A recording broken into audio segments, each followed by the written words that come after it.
ये केस नहीं, एक सफरनामा था। एक लंबे वक्त तक इस केस की जांच पड़ताल चलती रही।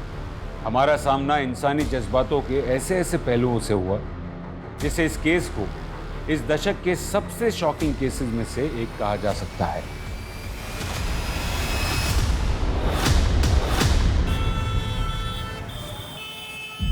लोगों की भीड़ में भी कई बार हम अकेले होते हैं। हम सबकी जिंदगी अलग हो सकती है, लेकिन हम सबके सुख दुख के किस्से तो शायद एक जैसे ही होते हैं। कोई अपने अतीत से लड़ रहा होता है तो कोई अपने वर्तमान से।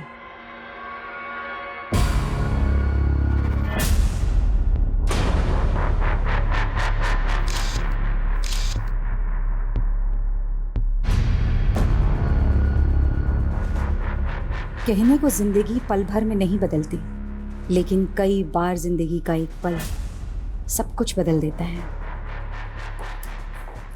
विक्रम जी अंदर? हाँ जी अंदर है। ओके।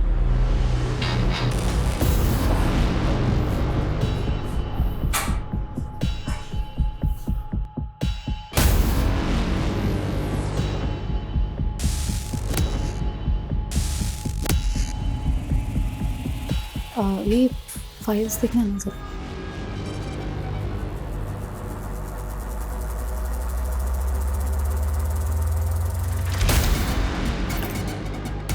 अरे आर यू ऑल राइट? जी। ओके।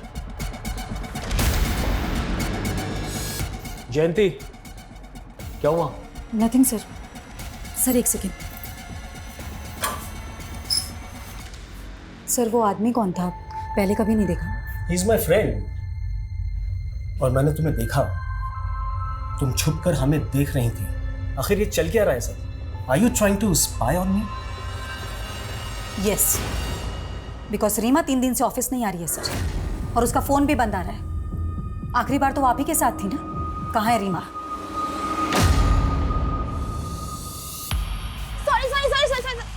अरे क्या अर्पिता इतना लेट? चल जल्दी कर, मूवी जाने के लिए लेट हो रहे हैं, जल्दी कर। मूवी? हाँ मूवी जाएंगे तो बहुत लेट हो जाएगा। मम्मा को क्या बहाना दूंगी?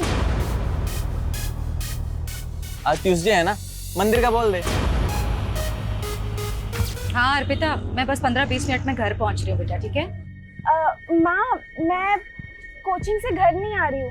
वो हाईवे वाला मंदिर है ना, वहाँ जा रही हूँ अपने फ्रेंड्स के साथ। अरे इतनी दूर जाने की क्या जरूरत थी? माँ, एग्जाम के लिए मन्नत मांगी थी। मुझे बता देती ना बेटा, मैं साथ चल देती। माँ, मन्नत बताने से पूरी थोड़ी होती है। ठीक है, संभाल के आना। भैया हाईवे वाले मंदिर पे चलो।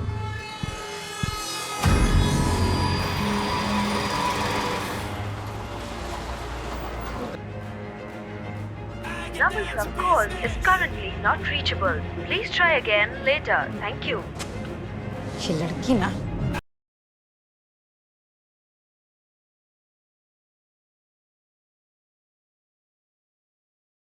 क्या रोज रोज का तमाशा लगा रखा है तुम लोगों ने?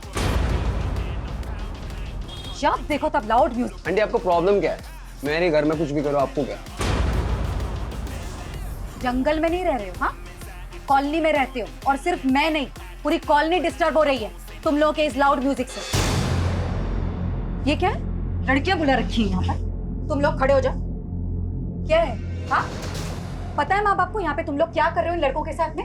अरे इतना सा सोचा तुम लोगों ने? इन लड़कों ने अगर तुम लोगों का रेप कर दिया तो तुम्हारे माँ बाप की इज्जत का क्या होगा? आंटी बहुत हो गया, हद में रहिए आप। अच्छा, मुझे ना मेरी हद मत बताओ। अच्छी तरह तुम लोगों को पता है ना अच्छी तरीके से कि लेना हमारे देश में गैर कानूनी है। बुलाऊं पुलिस को? करवाओ अंदर, दिखाओ अपनी हद। म्यूजिक कम करना, समझ में आ रही है बात? हेलो, आप किधर है तू? मैं तो कब के घर पहुँच गई हूँ। इनफैक्ट आप कहाँ हो?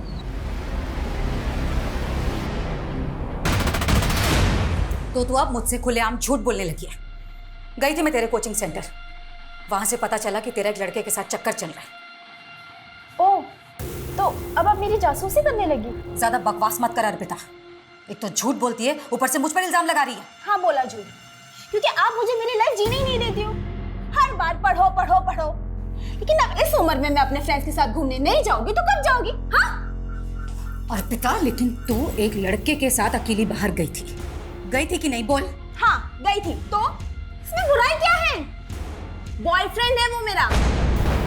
और ज्यादा रोक टोक की ना तो एक दिन उसके साथ भाग के चली जाएगा। दुनिया ठीक से देखी नहीं तूने। अर्पिता, मैं जानती हूँ कि नाना तुम्हें बड़ा किया तुझे, और आज तू, शर्म नहीं आती तुझे? नहीं आती शर्म, क्योंकि बचपन से लेकर आज तक मैं बस आपकी पाबंदियां ही सहती आई हूँ, लेकिन अब और नहीं, ठीक है? अर्पिता, अर्पिता,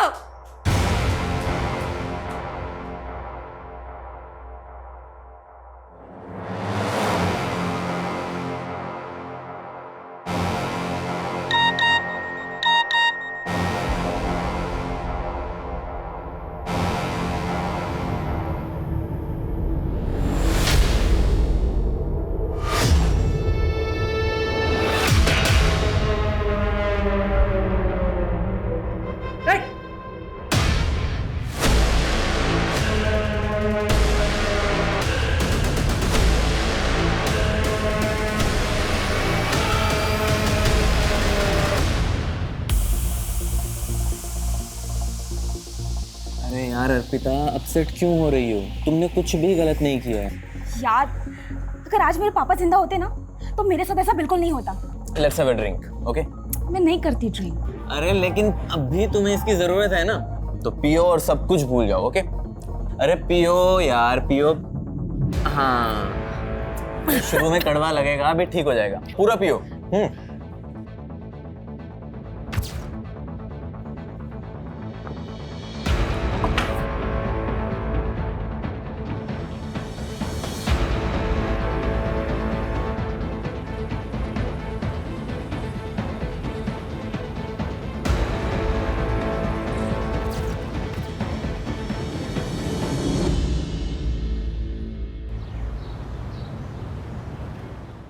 और फिर भालू ने कहा, मुझे भूख लगी है। अरे गुड्डी, ये क्या पढ़ रही हो तुम? मैं तो एक हिंदी की कहानी पढ़ रही हूँ। मैं हिंदी लिख भी सकती हूँ, और पता है अब मुझे ना हिंदी में फुल मार्क्स आएंगे। अरे वाह, तब तो तुम्हें प्राइज मिलना चाहिए। बोलो क्या चाहिए तुम्हें? मुझे तो मून पर जाना है। अच्छा, लेकिन उसके लिए तो तुम्हें एस्ट्रोनॉट बनना पड़ेगा। लेकिन मैं एस्ट्रोनॉट कैसे बनूंगी? उसके लिए तुम्हें बस एक छोटा सा टेस्ट देना होगा। कैसा टेस्ट? देखो, मैं तुम्हारी बॉडी को चेक करूंगा, और जिसकी बॉडी में 5 तिल होते हैं ना, वो एस्ट्रोनॉट बन सकता है। तो चलो अपने तिल दिखाओ।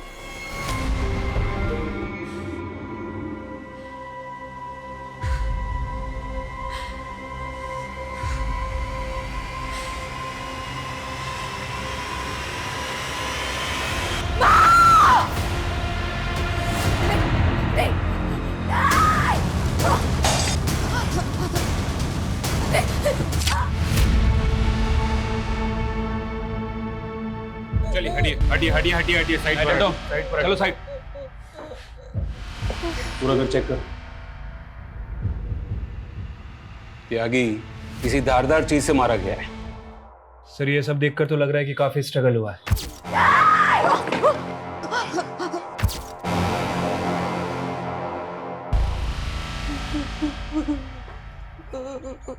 और कौन कौन है आपकी फैमिली में? मेरे और मेरी मम्मी के अलावा और कोई नहीं। 10 साल पहले मेरे पापा की डेथ हो गई। मैं कल रात से घर पर नहीं थी। तो कहाँ थी आप रात भर? मैं पब गई थी। कौन सा पब? Christo pub. लेकिन शहर के सारे पब तो 1:30 बजे बंद हो जाते हैं। उसके बाद आप सुबह तक कहाँ थी? मैं अपने फ्रेंड के घर गई थी।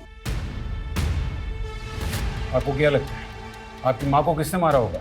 पता नहीं सर, मुझे कुछ पता नहीं। पर हाँ, कल रात को मेरी मम्मा का पड़ोस के लड़कों के साथ झगड़ा हुआ था, क्योंकि वो पार्टी कर रहे थे इसलिए। अभी तो आपने कहा कि आप रात भर घर नहीं थी, फिर आपने ये सब कैसे देखा? क्योंकि मैं 10 बजे तक यही थी। आप कह रहे कि आपकी माँ को लड़कों से परेशानी थी, और फिर भी वो आपको रात को पब में जाने देती जहाँ पर लड़के भी आते हैं। एक्चुअली वो पूरा ग्रुप था ना, इसलिए। त्यागी, ये लड़की झूठ बोल रही है या कुछ तो छुपा रही है। क्रॉस चेक करो ये रात भर कहां थी।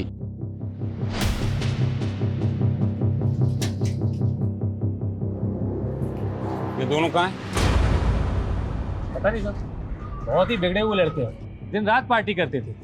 जयंती ने तो उनके मकान मालिक से भी शिकायत की थी कि वो घर खाली करा ले। त्यागी, वो मकान मालिक से इन लड़कों का नंबर निकालो। सर, घर में कहीं भी जयंती का फोन नहीं मिला, लेकिन ये लैपटॉप बैग मिला है। अर्पिता, तुम्हारी माँ का फोन कहाँ है? मुझे इस बारे में कुछ नहीं पता। कविता, तो क्या खूनी ने जानबूझकर जयंती का फोन गायब किया? इसका मतलब है फोन में जरूर कुछ ना कुछ है जो हमें खूनी तक ले जा सकता है।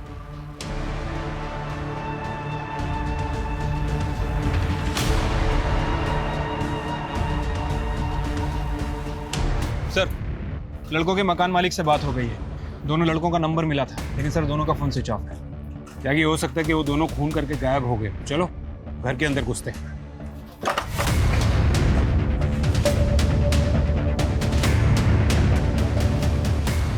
घर चेक करो। सर, जाके फॉरेंसिक को बुलाओ और दोनों घर के फिंगरप्रिंट सैंपल ले लो और वो दोनों लड़कों की डिटेल निकालो और पता करो कि यहाँ पार्टी में दीपेश और राघव के साथ और कौन कौन मौजूद था। ठीक है सर।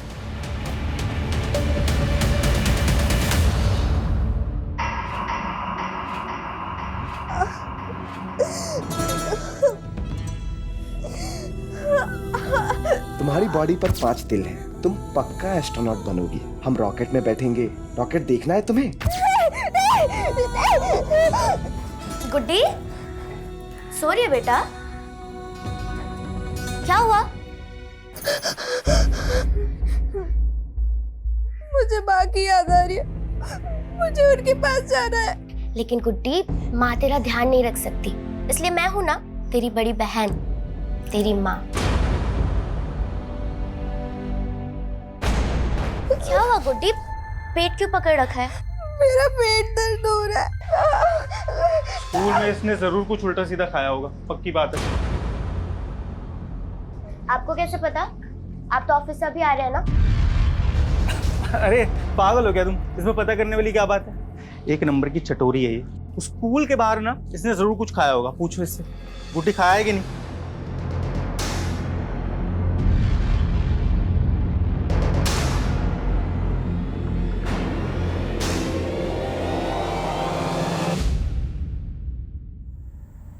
ये देखिए सर, ये दोनों पब में 11 बजे एंट्री करते हैं और 1:30 बजे वहाँ से बाहर निकलते हैं। ये लड़की तो नशे में धुत है, ठीक से चल भी नहीं पा रही। Right sir. और जयंती के बारे में अभी तक हमें जो भी इन्फॉर्मेशन मिली है उससे तो यही लगता है कि जयंती नियम कायदे की काफ़ी स्ट्रिक्ट औरत थी और उसकी बेटी साल में। और वो पड़ोस वाले लड़के दीपेश और राघव, उनकी क्या रिपोर्ट है? सर, उनका फ़ोन आखिरी बार गुरुग्राम में बंद हुआ था। वैसे वो रहने वाले भोपाल के हैं, दिल्ली में पढ़ाई करते हैं। मैंने भोपाल पुलिस को भी इन्फॉर्म कर दिया है। और सर, वो अर्पिता के बॉयफ्रेंड, उसको भी बुला लिया है। सर, अर्पिता उस रात पूरी तरह से आउट थी। उसने पहली बार ड्रिंक की थी उस रात। पहली बार? ये तू कैसे जानता है? वो सर, अर्पिता मेरी 2 साल से दोस्त है। उसने आज से पहले कभी भी ड्रिंक नहीं किया। और पहली बार उसी रात को पी जिस रात उसकी माँ का मर्डर हुआ? जी सर, वो थोड़ा अपसेट थी। किस बात को लेकर? सर, वो तो मुझे नहीं पता, लेकिन वो बहुत गिल्ट महसूस कर रही थी कि वो उस हालत में घर जाकर अपनी माँ को फेस कैसे करेगी। इसलिए वो पूरी रात मेरे साथ मेरे घर पर ही थी। सुबह होते ही वो चली गई। आप चाहें तो आप चेक कर सकते हैं। वो तो हम चेक कर ही लेंगे। और सुन, बिना परमिशन के शहर से बाहर नहीं जाना। चल।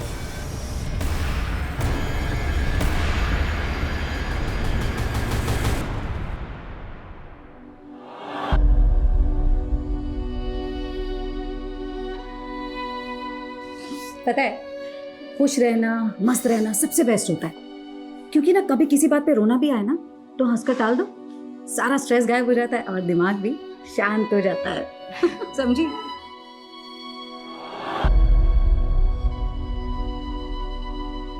सर, जयंती का फोन रात 10:30 बजे बंद हुआ था, वो भी उसके घर वाले एरिया में। और उसका फोन भी गायब है, जो हम मान रहे हैं कि किलर ने गायब किया है। अर्पिता मेन सस्पेक्ट है।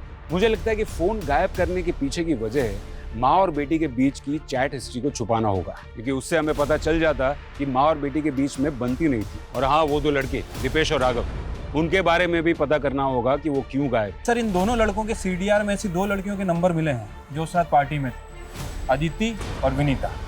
उनसे मिलना होगा, शायद उनको पता हो कि दीपेश और राघव कहाँ है। कविता, तुम जयंती के फोन का लोकेशन IMEI नंबर से ट्रेस करो। Okay sir. सर एक और बात, 8 बजे जयंती ने एक नंबर पे कॉल किया था जो रीमा के नाम से रजिस्टर है। रीमा? कौन रीमा? सर वो जयंती के साथ उसके ऑफिस में काम करती थी।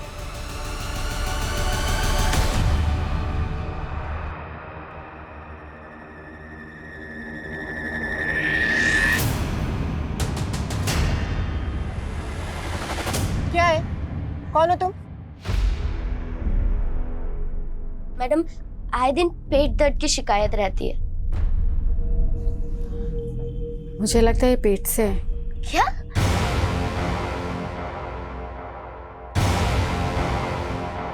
Hi ma'am, I am Suraj Sharma. I am match maker ma'am. मैं लोगों की शादियाँ करवाता हूँ। तो मैं क्या करूं? नहीं मैम, आपने मंगलसूत्र भी नहीं पहना है और मांग में सिंदूर भी नहीं है, तो ऑफकोर्स आप शादीशुदा तो नहीं होंगी ना। इससे तुम्हें क्या लेना देना? लेना देना है मैम। अगर आपने शादी नहीं की तो बच्चा कैसे पैदा कर लिया? ये क्या बकवास कर रहे हो तुम? चलो जाओ यहाँ से। मैम मेरी बात तो सुनिए। मैम मैम मैं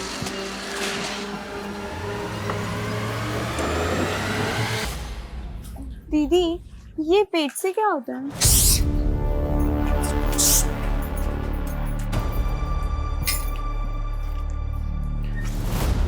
कहाँ गए थे तुम लोग?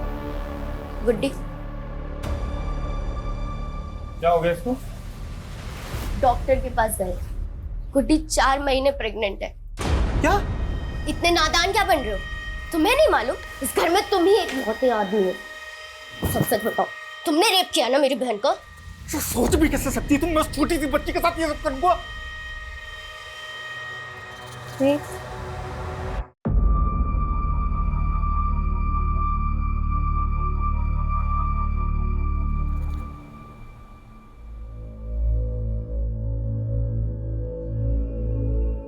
बेटा,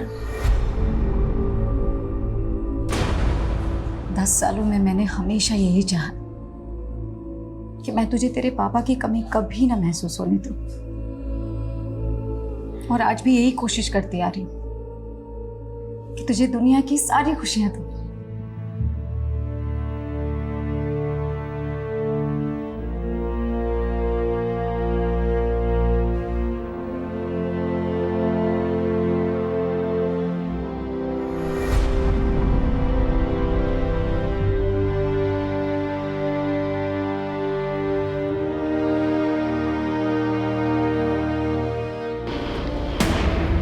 सर, हम राघव और दीपेश के बारे में कुछ नहीं जानते हैं। अच्छा, कुछ नहीं जानते थे, फिर भी उनके साथ पार्टी कर रहे थे? नहीं सर, हमारा मतलब है कि हमें उस मर्डर केस के बारे में कुछ नहीं मालूम है।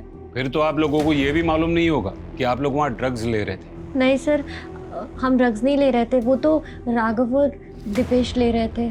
अच्छा, तो ये बताओ कि जयंती को किसने मारा? सर, हमें नहीं पता, हम तो बस 2 बजे तक वहाँ पे थे। लेकिन हाँ, उससे कुछ देर पहले दीपेश ड्रिंक्स का जुगाड़ करने बाहर गया था और वो वापस नहीं लौटा, तो उसको देखने के लिए राघव भी बाहर गया और फिर दोनों साथ में आ गए वापस।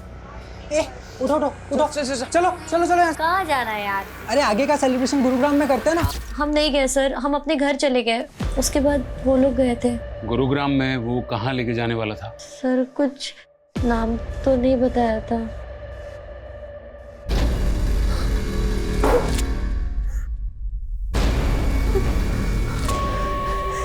क्या चाहते हो तुम? क्यों लेकर आए हो मुझे यहाँ पर तुम? हाँ,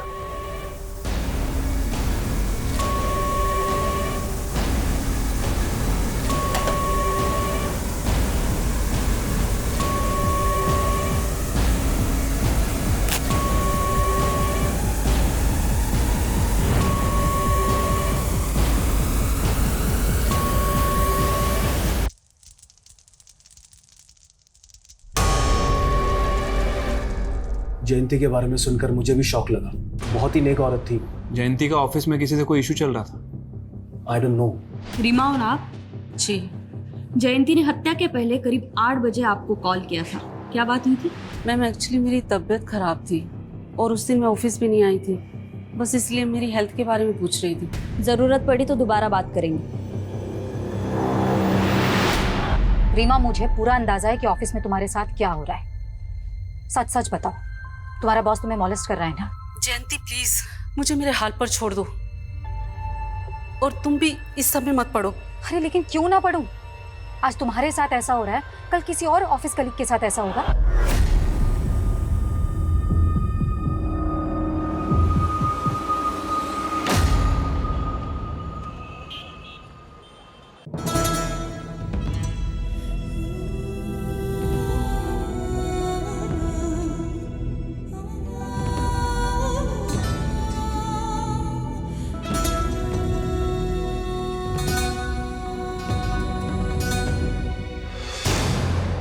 और तुम ज्यादा भोले मत बनो।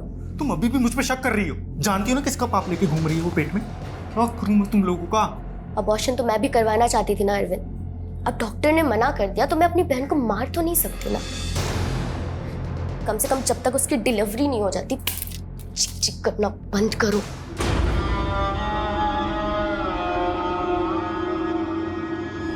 सर, जयंती की पोस्टमार्टम रिपोर्ट के हिसाब से उसकी मौत रात में 1 बजे से 3 बजे के बीच में हुई और जयंती का फोन रात को 10:30 बजे बंद हुआ था। इसका मतलब है मर्डर के काफी पहले उसका फोन बंद हुआ था या फिर गायब हुआ था। दीपेश और राघव के दोस्तों के स्टेटमेंट के हिसाब से दीपेश और राघव रात को 2 बजे बाहर से अंदर आए थे और सबको जाने के लिए कहा था। क्या वो दोनों ही खून करके आए थे?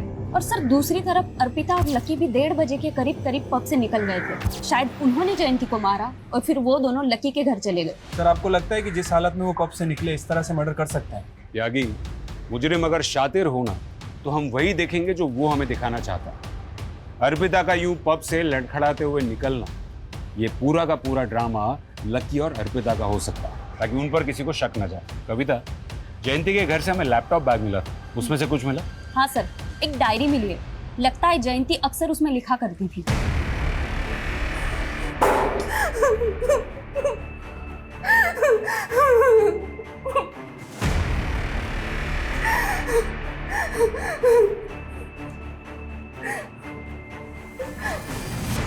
थोड़ा बादाम खाया करो।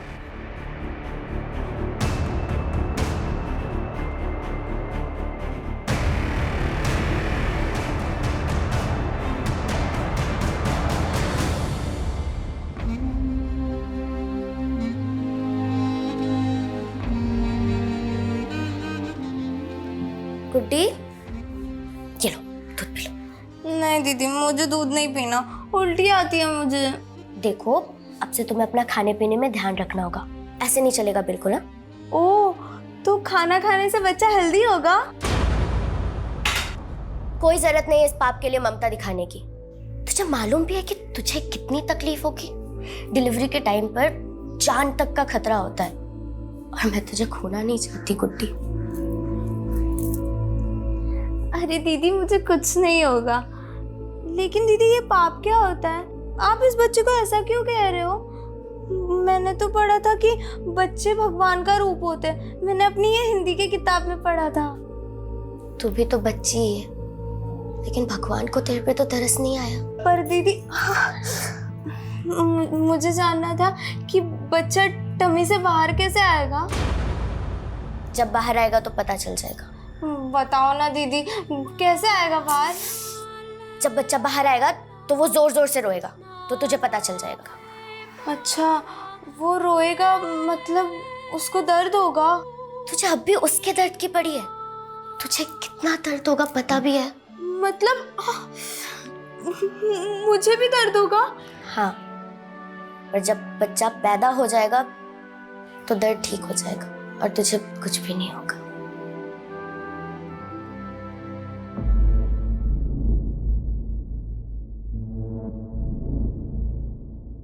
जब भी 25 जून आती है तो लगता है जैसे मेरे ऊपर एक बहुत बड़ा बोझ है जिसके तले दबी जा रही हूं। 10 साल पहले 25 जून को क्या हुआ था? मेरे पापा की डेथ हुई थी उस दिन। तो तुम्हारी माँ ने उनकी डायरी में ऐसा क्यों लिखा था कि 25 जून को उनका कोई बोझ उतर गया था? सर, मैंने उनकी डायरी कभी नहीं पढ़ी। नाम क्या था तुम्हारे पापा का? राजू। तुम्हारी मम्मी और पापा के बीच रिश्ता कैसा था? वैसे तो वो दोनों एक दूसरे से बहुत प्यार करते थे सर, लेकिन उनके बीच हमेशा झगड़ा होता रहता था। किस बात को लेकर? मेरे पापा का एक पैर काम नहीं करता था और वो एक छोटी सी फैक्ट्री में काम करते थे। उन्हें बिल्कुल अच्छा नहीं लगता था कि माँ उनसे ज़्यादा कमाती है। उन्हें माँ से कॉम्प्लेक्स था। इसी फ्रस्ट्रेशन में उन्होंने शराब पीना शुरू कर दिया। लेकिन पापा बहुत अच्छे थे, माँ उन्हें समझ ही नहीं पाई। तुम्हारे पापा की डेथ कैसे हुई? हार्ट अटैक आया था उनको। तुम्हारे बाकी कोई रिश्तेदार नहीं दिखे? ना तुम्हारी मम्मी की तरफ से ना पापा की तरफ से? मेरी माँ की तरफ से कोई नहीं था सर। माँ एक लौती बेटी थी और मैंने अपने नाना नानी को कभी नहीं देखा। बहुत पहले उनकी डेथ हो गई थी। और पापा की तरफ से? मेरी दादी थी, पर जब मैं 7 साल की थी तभी उनकी डेथ हो गई। और पापा का भी कोई भाई बहन नहीं था। सर मुझे तो लग रहा है ये अर्पिता कोई भी बात सही से नहीं बता रही। शायद वो चाहती ही नहीं कि उसके रिश्तेदार सामने आए और वो उन दोनों माँ बेटी के खराब रिश्तों के बारे में बता के उस पर शक जताए। कविता, अगर उसके माँ बाप के कोई रिश्तेदार हैं भी तो उनका तो पता लग ही जाएगा। जयंती के सीडीआर रिपोर्ट में मौजूद हर एक नंबर की डिटेल निकालो। जयंती के सोशल मीडिया अकाउंट्स भी चेक करो। मैं ये जानना चाहता हूँ कि जयंती ने अपनी डायरी में ऐसा क्यों लिखा था कि 10 साल पहले उसके पति के मौत वाले दिन उसके सर का बोझ उतर गया था। क्या जयंती के पति की मौत के पीछे कोई राज छुपा था? राजू छोड़ो मुझे, छोड़ो मुझे राजू, राजू। अर्पिता, अर्पिता तेरे पापा को अटैक आया, मैं डॉक्टर को लेके आती हूँ। हाँ तू ध्यान रखना।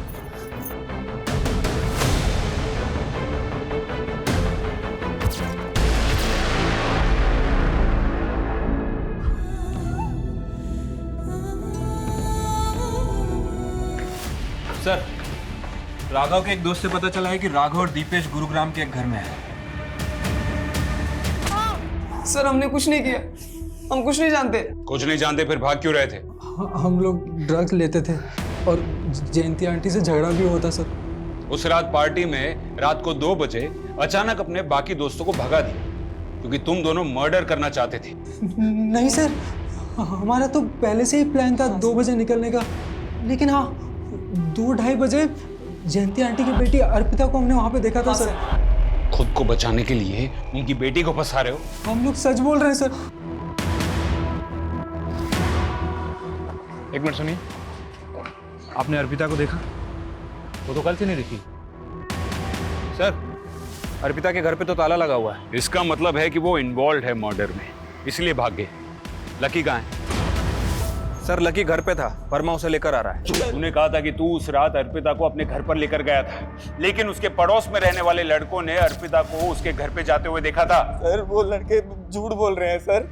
सर, मुझे लगता है कि उन लड़कों ने ही अर्पिता को कहीं गायब किया है ताकि वो आपसे ये झूठ बोल सके। सर, आप मेरी बात पे यकीन कीजिए सर। त्यागी, ना तो हम ये दीपेश और राघव का भरोसा कर सकते हैं और ना ही लकी का। राइट सर, अर्पिता ही हमारी प्राइम सस्पेक्ट है, लेकिन अभी तक वो गायब है सर। ये अर्पिता का फोटो सर्कुलेट करो। ठीक है सर। सर, वो जयंती का पीएम होने के बाद हमने सोचा था कि उसकी बॉडी किसी रिश्तेदार को हैंड ओवर कर देंगे, लेकिन सर उसकी बेटी प्राइम सस्पेक्ट निकली और कोई दूसरे रिश्तेदार का कुछ पता नहीं चल रहा है। तो क्या करें, मॉर्ग वालों को कहें अंतिम संस्कार करने के लिए? और कर भी क्या सकते, लेकिन त्यागी, हमें जयंती के कातिल को जल्द से जल्द ढूंढना होगा, फिर चाहे वो उसकी बेटी हो या फिर कोई और। मैं बेटी हूँ, बीवी हूँ, बहू हूँ, माँ हूँ, लेकिन सबसे पहले मैं क्या थी और सबसे आखिर में मैं कौन हूँ? मैं सिर्फ औरत हूँ। औरत होना मेरा स्वाभिमान है और जब जब मेरे स्वाभिमान को ठेस लगी है मैंने खुद को संभाला है, क्योंकि मैं सहनशील भी हूँ। सर, जयंती का सोशल मीडिया अकाउंट चेक कर रहा था। ये देखिए, एक अकाउंट मिला है। अरविंद सिंह। सर, जयंती इस अकाउंट को काफ़ी फॉलो करती थी। इनफैक्ट इसके बहुत सारे पोस्ट को लाइक भी किया है। ये देखिए, मुझे लगता है कि इसका और जयंती का कोई कनेक्शन है। आगरा का ही रहने वाला है। बेचारी गुड्डी। गुड्डी? जी हाँ, हम जयंती को प्यार से गुड्डी ही बुलाते थे। क्या आप बता सकते हैं कि जयंती की बेटी अर्पिता कहाँ हो सकती है? ये आप क्या कह रहे हैं? जयंती की बेटी भी है? मतलब आप नहीं जानते? देखिए, दरअसल मैंने और सुजाता ने गुड्डी की शादी के बाद से उससे दूरी बना ली थी। कौन सुजाता? जी, गुड्डी की बड़ी बहन, मेरी स्वर्गवासी पत्नी, उनका नाम सुजाता था। अरविंद जी, ऐसी क्या वजह थी जो आप लोगों ने जयंती से रिश्ता तोड़ दिया?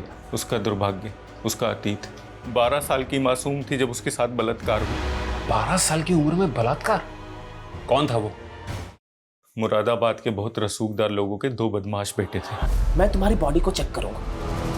गुड्डी हमें बता भी नहीं पाई और ये सिलसिला महीनों तक चलता रहा।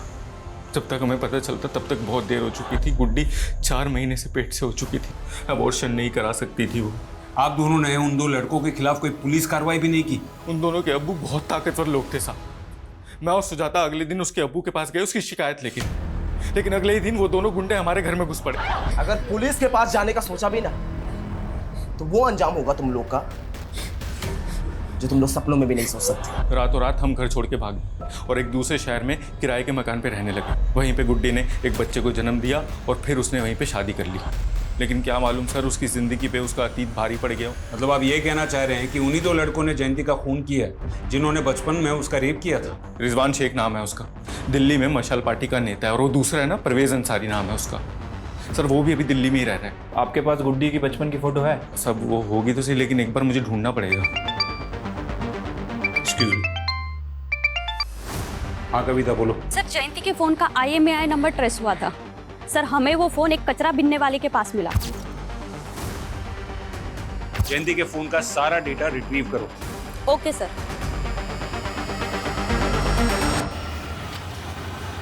सर, ये रिजवान शेख पॉलिटिकल लीडर है और Parvez Ansari income tax department में deputy director. Are you all right? Sir, मान लेते हैं कि इन दोनों में से किसी ने कुछ किया है, तो फिर ये अर्पिता क्यों गायब है?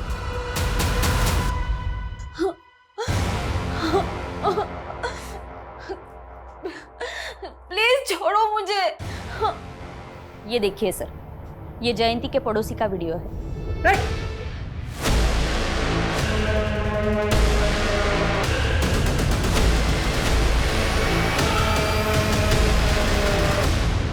सर, ये बात सच है कि मैं अपनी बीवी को कभी कभी मारता था, पर मैंने जयंती का खून नहीं किया सर। हाँ, जयंती का फोन मुझे मिला था, पर अगले दिन मुझे जैसे ही पता चला कि उसका मर्डर हो गया है, मैंने उसका फोन डस्टबिन में फेंक दिया था सर। ये टेढ़ी खीर है, आसानी से नहीं उगलेगा। तोड़ो इसको। ओके ठीक है। सर, एक अजीब बात पता चली है। परवेज अंसारी जयंती के बॉस का भी दोस्त है। सर, परवेज अंसारी को मैं सिर्फ 10 साल से जानता हूं और आप मुझसे 28 साल पहले की बात कर रहे हैं। 28 साल पहले परवेज अंसारी और रिजवान शेख ने जयंती और गुड्डी नाम की लड़की का 12 साल की उम्र में रेप किया था, वो भी कई महीनों तक। इसको जानते हैं? नो। चलो, इसको नहीं जानते हैं, परवेज अंसारी को तो जानते हैं ना। इसका मतलब आप रिजवान शेख को भी जानते होंगे। सर, बड़े नेता है, मैं क्या सभी जानते हैं। हाँ, परवेज ने एक बार बताया था कि वो उनके बचपन का दोस्त है। और आप उन दोनों के दोस्त। इसका यह मतलब है कि जयंती के मर्डर में उन दोनों के साथ आप भी इन्वॉल्व हैं। सर, क्या कुछ का कुछ बोलते चले जा रहे हैं। कोई सबूत है आपके पास? जल्दी दिखा देंगे। कौन है ये?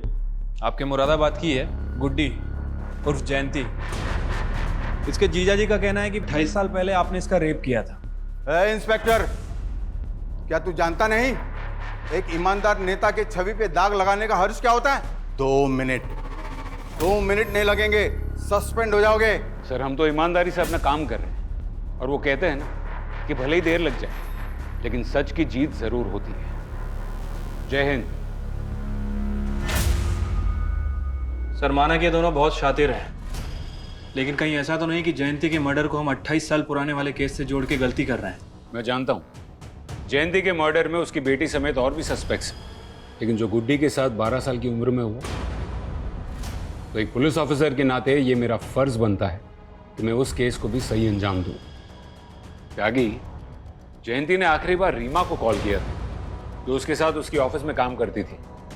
ये रीमा से जयंती के बॉस के बारे में दोबारा बात करो, शायद कोई क्लू मिल जाए। ठीक है सर।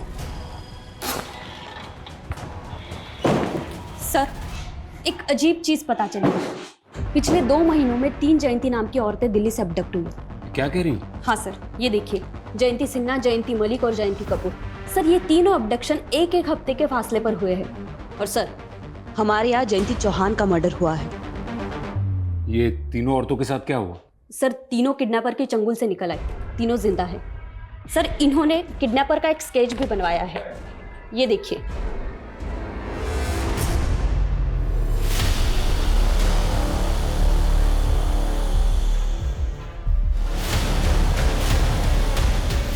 सर, मुझे तो अभी तक ये समझ में नहीं आ रहा कि उसने मुझे किडनैप क्यों किया था। उसने मेरी फैमिली को फिरौती के लिए कोई कॉल भी नहीं किया और इसके बाद अचानक से उसने मुझे छोड़ दिया। तो उस दौरान उन लोगों ने आपके साथ किया क्या? यही है क्या? नहीं, मुझे नहीं लगता।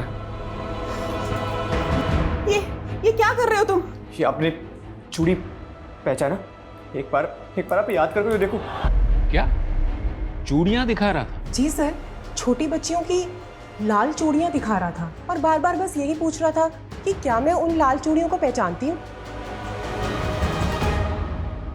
जयंती जी, वो आपको कहाँ लेके गया था? सर, मैंने पुलिस को पहले भी बताया है, उसने मुझे आंखों पे पट्टी बांधकर किडनैप किया था और आंखों पे पट्टी बांधकर ही उसने मुझे जंगल में छोड़ दिया।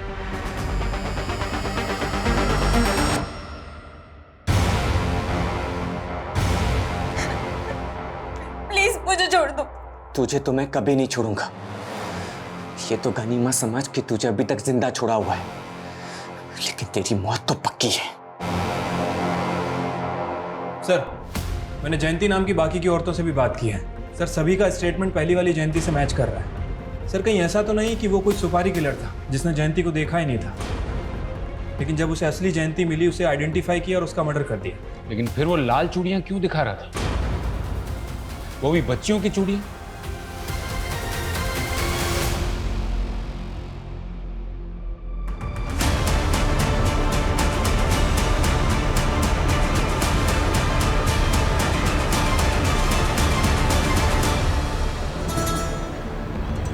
हाँ सर, बचपन में गुड्डी हमेशा लाल चूड़ियाँ पहना करती थी। उसे लाल चूड़ियाँ बहुत पसंद थी, लेकिन जब दानिश भाई के घर से हम निकले थे तो उसकी चूड़ियाँ वहीं छूट गई थी। कौन दानिश? सर, दरअसल बच्चा पैदा होने के बाद मैं, सुजाता और गुड्डी हम तीनों फरीदाबाद में शिफ्ट हो गए थे। दानिश भाई के घर पे किराए पे रहने लगे थे। मेरे गोलू, अरविंद जी, अरे अस्सलाम वालेकुम। नमस्ते। आइए ना। अरे वो किराया। हाँ, सुजाता। अरे कितना प्यारा बच्चा है, माशाल्लाह माशाल्लाह। ले ले ले ले। कितनी उम्र है बच्चे की? अभी 1 साल का हुआ है, मेरा बेटा है। अरे वाह वाह वाह वाह। ये रेंट। शुक्रिया। चलिए, दोबारा आइएगा जरूर। हाँ हाँ। जीजू, आपने ऐसा क्यों कहा कि ये आपका बेटा है? ये तो मेरा बेटा है ना। गुड्डी, तुझे कितने बार समझाया ना कि तू बिना शादी किए माँ बनी है, और वो भी इतनी सी उम्र में। भूल से भी किसी को ये मत कहना कि ये तेरा बेटा है, समझी?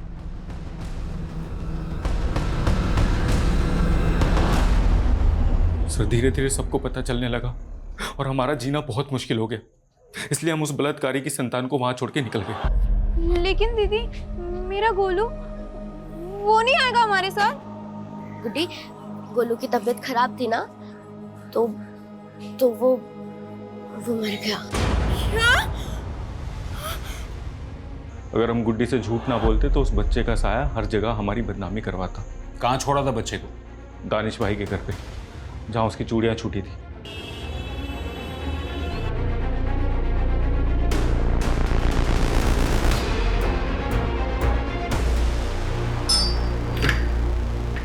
दानिश जी, आप? दिल्ली पुलिस। दिल्ली? आप कैसे? आप कहाँ? गलती हो गई, गलती। अर्पिता? सर, वो तो उस बच्चे को यहाँ छोड़ के चले गए थे, लेकिन मैंने करीम को अपने बेटे की तरह पाला है। मतलब कि करीम ही जयंती उर्फ गुड्डी का बेटा है। मैंने अपनी माँ को नहीं मारा सर। बचपन से लोग मुझे चिढ़ाते थे कि मेरा बाप कौन है। लोग कहते थे कि मैं नाजाज औलाद हूँ, लवारिस हूँ। इसलिए सर, मैंने बचपन में ठान लिया था कि मैं अपनी माँ को ढूंढ के रहूँगा। सर मुझे सिर्फ इतना पता है कि उस लड़की का नाम जयंती था, बाकी उसके दीदी और जीजा जी उसे गुड्डी कह के बुलाते थे। तो तुम जयंती नाम की औरतों का पता लगाकर उन्हें अगवा कर रहे थे? उस दिन उनका किडनैप नहीं कर पाया था मैं, इसलिए सर मैं सीधा उनके घर पे चला गया। माँ, कौन हो तुम? अरे 28 साल से आपने मुझे देखा नहीं ना, इसलिए आप मुझे पहचान नहीं पाई। तुम बोल क्या रहे हो तुम? हाँ? और हो कौन? गोलू, आपका गोलू माँ।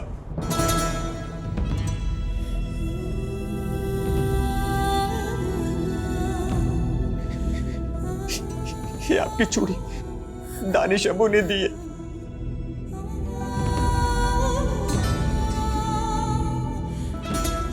एक बार कह दो कि आपने मुझे पहचान लिया। गोलू,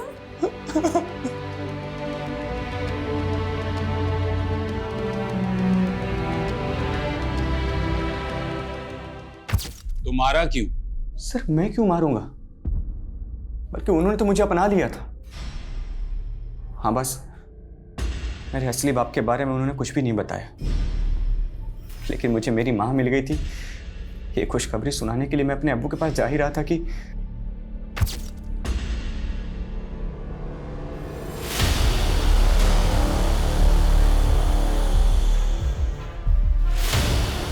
अर्पिता।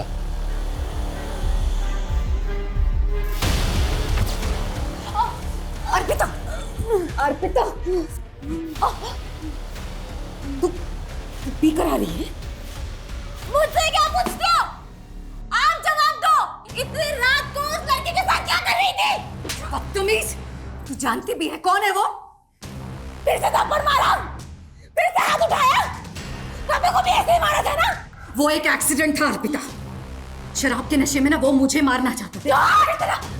झूठ बोल दिया तो? झूठ बोलती है, झूठ बोलती है ये औरत। झूठ बोलती है।